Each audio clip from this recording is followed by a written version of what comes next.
जय हिंद। देखिए, आप सभी के लिए NDA national defence academy Khadakwasla Pune में जो ग्रुप सी की नई वैकेंसी है वो यहाँ पर ऑफिशियली आउट हो चुकी है। और ये जो आपकी वैकेंसी है वो डायरेक्ट रिक्रूटमेंट है, यानी कि परमानेंट ये जो आपकी वैकेंसी है वो यहाँ पर रहने वाली है। और इन वैकेंसी के लिए जो ऑनलाइन एप्लीकेशन फॉर्म है वो आपको फिल करना होगा, जो कि अभी आपके अप्लाई होने स्टार्ट हो चुके हैं। तो यहाँ पर आपके फॉर्म फिलअप की डेट या फिर इस वैकेंसी की पूरी सिलेक्शन प्रोसेस, आपकी एलिजिबिलिटी कंडीशन, जितनी भी बातें हैं वो सब यहाँ पर आपको हम बताने वाले हैं। तो यहाँ पर सबसे पहले हम बात करते हैं आपके वैकेंसी के बारे में। तो जो टोटल यहाँ पर आपकी वैकेंसी है वो देखिए किस पोस्ट के लिए आउट की गई है। सबसे पहले है एलडीसी की पोस्ट, जिसमें आपकी जो एज लिमिट है वो रहेगी 18 से लेकर 27 साल तक। ये जो आपकी वैकेंसी है इसमें टोटल जो पोस्ट हैं वो 16 रहेंगी, जिसमें UR category, SC, ST, OBC और ईडब्ल्यूएस। तो जो भी आपकी कैटेगरी है उसमें कितनी वैकेंसी हैं वो यहाँ पर सब आप इन कॉलम में चेक कर पाएंगे। ओके। तो यहाँ पर आपको एक बात याद रखनी है कि ये जो आपकी रिजर्व कैटेगरी हैं, एससी, एसटी, ओबीसी, ईडब्ल्यूएस, यहाँ पर अगर आप अपनी ही कैटेगरी में फॉर्म अप्लाई करते हैं और अगर आपकी ही कैटेगरी में वैकेंसी है तभी जो है आपको रिजर्वेशन का फ़ायदा मिलेगा। अगर मान लीजिए जो आपकी कैटेगरी है उसमें वैकेंसी नहीं है या फिर आप यूआर के अगेंस्ट फॉर्म अप्लाई करते हैं तो वहाँ पर आपकी जो एज लिमिट है वो आपकी यूआर के अनुसार ही काउंट होगी, उस टाइम आपको एज में छूट नहीं दी जाएगी। ओके। तो इन बातों का आपको ध्यान रखना है। इसके बाद जो अगली पोस्ट है वो है आपकी स्टेनोग्राफर ग्रेड सेकंड के लिए। यहाँ पर एज आपकी सेम है 18 से 27 साल। इसमें टोटल एक पोस्ट है यूआर कैटेगरी के लिए। यहाँ पर आपको पे स्केल दिया गया है। जो स्टेनोग्राफर है ये लेवल 4 की नौकरी है, एलडीसी लेवल 2 की नौकरी है। तो यहाँ पर ये सिर्फ आपके बेसिक पे रहेगी। इसमें जितने भी आपके अलाउंस हैं वो आपके अलग से आपको दिए जाएंगे। तो स्टार्टिंग सैलरी बिल्कुल आपकी अच्छी खासी रहेगी। ग्रुप सी की भर्ती में सिर्फ आपको अच्छे से तैयारी करके सिलेक्शन लेना है। और अगर आपको इस वैकेंसी के लिए स्पेशल नोट्स चाहिए तो आपको डिस्क्रिप्शन में व्हाट्सएप नंबर दिया हुआ है 89 306 38 526। वहाँ पर जो है आप व्हाट्सएप पर कॉन्टैक्ट कर सकते हैं और इस वैकेंसी के लिए स्पेशल नोट्स भी आप ले सकते हैं। अब हम अगली पोस्ट के बारे में बात करते हैं ड्राफ्टमैन के लिए। इसके टोटल 2 पोस्ट रहेंगी। अगली यहाँ पर जो आपकी पोस्ट है वो है आपकी सिनेमा प्रोजेक्शनिस्ट ग्रेड सेकंड के लिए। यह आपके लेवल 2 की पोस्ट रहेगी, जिसमें आपकी जो एज लिमिट है 18 से 25 साल है और टोटल यहाँ पर एक पोस्ट ये आपके रहने वाली है। देन कुक के लिए आपकी 14 पोस्ट रहेंगी। इसके बाद जो नेक्स्ट पोस्ट है कंपोजिटर कम प्रिंटर, इसके टोटल एक पोस्ट रहेगी। देन आपकी CMD civil and motor driver OG यानी कि ऑर्डिनरी ग्रेड के लिए टोटल यहाँ पर 3 पोस्ट रहेंगी। इसके जो एज लिमिट है वो आपकी 18 से 27 साल है। बाकी इन 3 पोस्ट के लिए 18 से लेकर 25 साल तक है। इसके बाद जो आपकी नेक्स्ट पोस्ट है वो है कारपेंटर के लिए। 2 पोस्ट रहेंगी, 18 से 25 आपकी एज रहेगी। फायरमैन के लिए 18 से लेकर 27 साल आपकी एज लिमिट है। इसमें टोटल आपके 2 पोस्ट रहेंगी। इसके बाद यहाँ पर देखिए टीए की जो पोस्ट है इसमें एक वैकेंसी है और 18 से 25 आपकी एज लिमिट है। यहाँ पर टीए जो साइकिल रिपेयर की वैकेंसी है वो 2 रहेंगी। देन टीए जो प्रिंटर की वैकेंसी है, प्रिंटिंग मशीन ऑपरेटर, एक पोस्ट रहेगी। इसके बाद यहाँ पर टीए बोर्ड रिपेयर की एक वैकेंसी है। इसके बाद यहाँ पर जो इस भर्ती में सबसे ज़्यादा वैकेंसी हैं वो है आपकी एमटीएस की पोस्ट के लिए, मल्टीटास्किंग स्टाफ है, ऑफिस एंड ट्रेनिंग ONT। इसके लिए टोटल 151 वैकेंसी हैं। तो ये आपकी सबसे बड़ी पोस्ट है और इसमें जो एज लिमिट है वो है आपके 18 से लेकर 25 साल तक। तो टोटल इन सभी को मिलाकर आप देख सकते हैं कि 198 जो आपकी वैकेंसी हैं वो इस वैकेंसी में आपकी जो है रहने वाली है। और यहाँ पर जो एज में छूट दी गई है वो SC ST को 5 साल, OBC को 3 साल और जो फिजिकल हैंडीकैप्ड हैं इनको पोस्ट के अनुसार जो यहाँ पर छूट है वो आपकी मिलने वाली है। ओके। अब यहाँ पर देखिए जितने भी आपकी पोस्ट हैं, इन पोस्ट के लिए जो आप ऑनलाइन फॉर्म अप्लाई करने वाले हैं, तो ऐसा नहीं है कि ऑनलाइन फॉर्म अप्लाई करने के बाद जो आपकी नेक्स्ट प्रोसेस रहेगी वो है आपका रिटन एग्ज़ाम।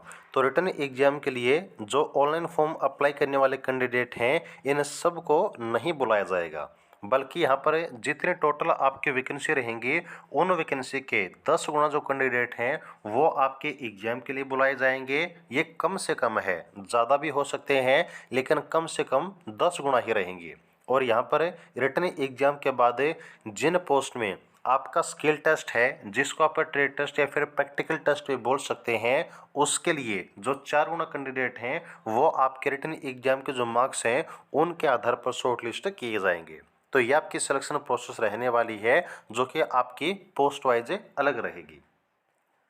अब यहाँ पर आपको एक बात और याद रखनी है कि जब आप ऑनलाइन फॉर्म फिल करेंगे तो उसमें यहाँ पर जो आपकी ईमेल आईडी है या फिर जो आपका मोबाइल नंबर है वो आपको फिल करना होता है। तो ध्यान रखिएगा कि जो ईमेल आईडी और जो मोबाइल नंबर आप फॉर्म में फिल करने वाले हैं वो आपके पास ही हो और वो आपका एक्टिव हो, क्योंकि जो भी आपका एडमिट कार्ड आने वाला है या फिर भर्ती की जितनी भी आपकी सूचना रहेंगी वो सभी के सभी आपको ईमेल आईडी पर एसएमएस के द्वारा भेजी जाएंगी। तो मोबाइल नंबर ईमेल आईडी दोनों ही चीज़ें आप एक्टिव रखिएगा, यहीं पर आपकी सारी चीज़ें भर्ती के दौरान आपको बताई जाएंगी।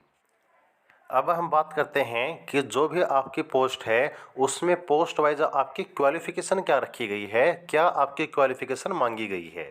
तो जो एलडीसी की पोस्ट है इसमें जो क्वालिफ़िकेशन है वो आपकी +2 पास है।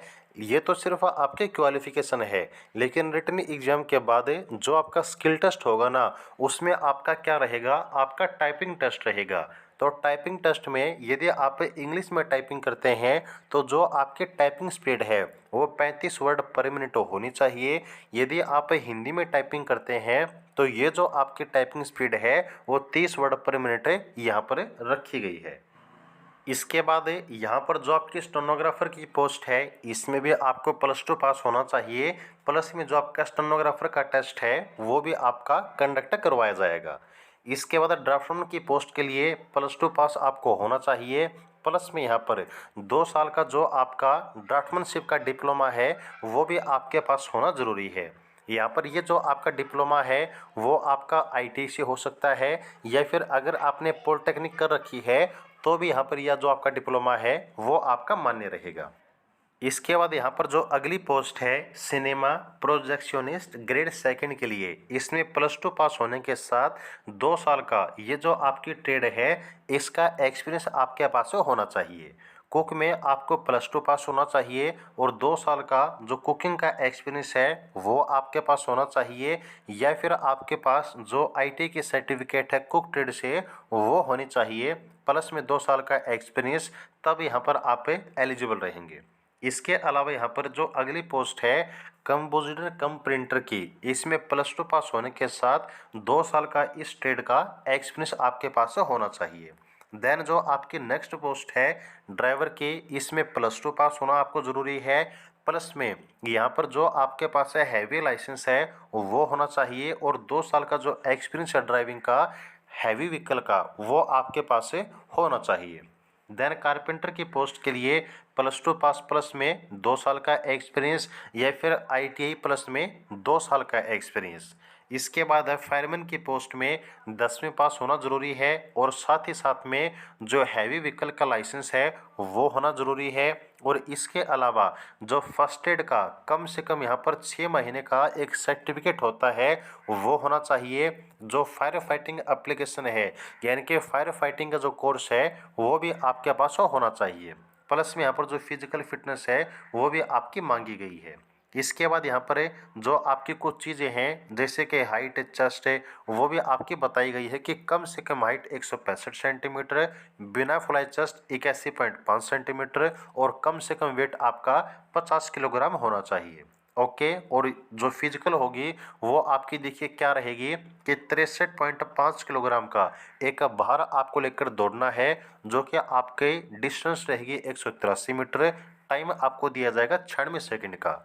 और प्लस में यहाँ पर आपको लॉन्ग जंप लगाना है 2.7 मीटर का, और 3 मीटर का एक वर्टिकल रोप है वो आपको यहाँ पर चढ़ना होगा।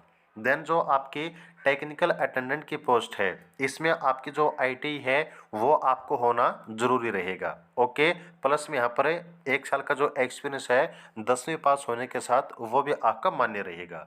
इसके अलावा यहाँ पर साइकिल रिपेयर की पोस्ट के लिए आईटी अगर आपके पास है तो एलिजिबल होंगे, या फिर 10वीं प्लस में 1 साल का एक्सपीरियंस। इसके बाद जो प्रिंटिंग मशीन ऑपरेटर की पोस्ट है, आईटी से ट्रेड या फिर 10वीं प्लस में इस ट्रेड में 1 साल का एक्सपीरियंस।